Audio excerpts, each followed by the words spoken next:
Hi, a little story about Jack and Diane. Well, actually, that's a whole different story. No, this is a little story about Mark and Diane. And actually, it's a story about the time that Diane pranked Mark. First, we need some context. We're in the early 90s, and I mean early. It's 1990, 1991, somewhere around that. And we're just starting out our new college, our French language college in Ottawa. It was La Cité Collégiale. Diane was an administrative assistant, and she worked right at the entrance of our department.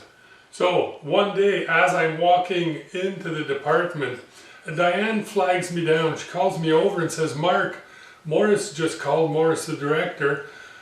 He just called and you're supposed to be in a meeting. He wants you to be there. It's in the boardroom up on the third floor of the A building." So I kept going to my office, set down my things because I'd just finished teaching a class, got my wits together and headed up to the boardroom.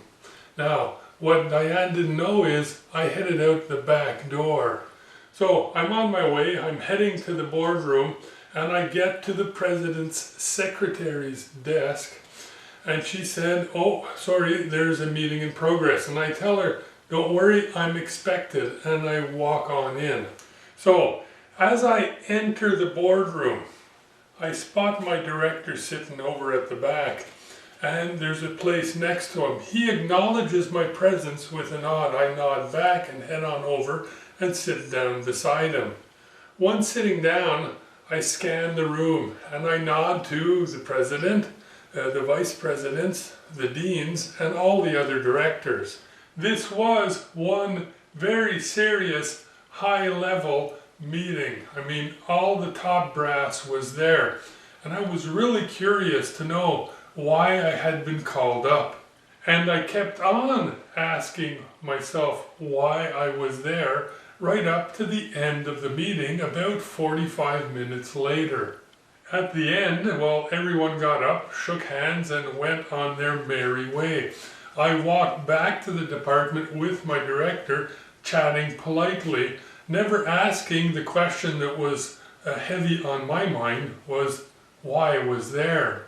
So we make it all the way back to the department and say good day. And then I turn and I see Diane sitting at her desk, white as a sheet and obviously deeply perturbed. And that's when Diane, almost with a tear in her eye, told me, "Mark, I'm so sorry. I thought you were going to leave through the front of the department. I would have told you." And that's when it hit me. I wasn't supposed to be at that meeting. It was a joke. And that was the funny thing. What started out as a joke ended up being a prank on me. But since it worked so perfectly well, Diane was even more upset than I was. I wasn't upset at all. But she was upset because she thought I'd made a fool of myself in front of all of the high brass of the school. And that was the beauty of the whole thing. The unwitting prankster managed to pull off a phenomenal prank, but ended up pranking herself even more. I think that could be called the ultimate prank. Now that things worked out the way they did, well, it's pretty amazing. What's even more amazing is that no one in the meeting mentioned or even thought that I wasn't supposed to be there. Why? Well, because I was sure that I was supposed to be there, and I looked like I was supposed to be there, and no one questioned that. And from that, I learned a lesson that helped me a lot in my career. And that is that if you look like you're supposed to be somewhere, most people will accept that you are supposed to be there. In other words, if you want to go places in life, look like you want to.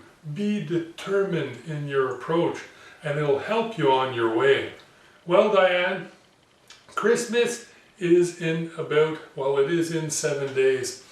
And I know I'm going to see you today because I'm going to the Christmas lunch at the college where all the retired staff is invited every year, so I'll see you there. But I wanted to give you a special present. Now, when this happened years and years ago, I promised you that one day I would prank you, and that day would come on the day that I found a better prank than the one that you pulled on me.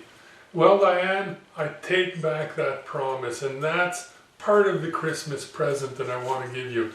I don't think that I will ever be able to figure out a better prank than that one, because you pranked me and you managed to prank yourself, and it was unwittingly. I mean, how much better than that can you get? And I also promise that I'll stop telling everyone that your last born is the fruit of our extramarital carnal adventures. So thank you, Diane, for those great memories. I'm talking about the prank, I'm not talking about the carnal relations. And to everyone, well, that is the story of the week. Happy machining.